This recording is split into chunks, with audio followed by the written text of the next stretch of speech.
Si John Maria, operator ng DTF machine dito sa Bangbang. Nagamit po ito ng 6 na araw na may 86 meters. Ito po ang printer head. Ito yung printer head. Palitan po ito ng December 2023. Ito naman yung cupping na may 60%. Good condition ba po?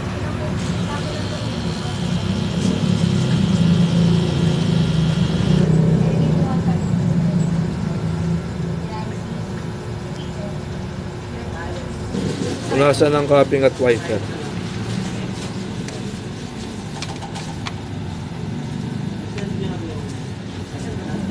Yung nozzle check. Yung system namin nagtama doon.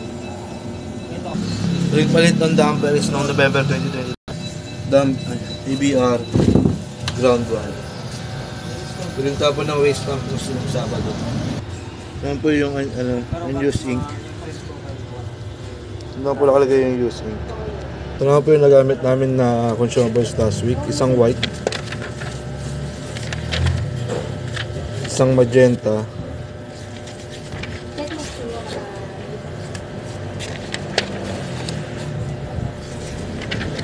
isang film,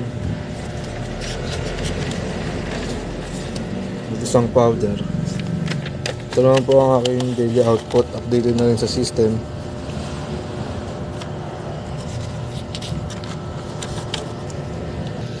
Daily checklist. Yun lang, maraming salamat.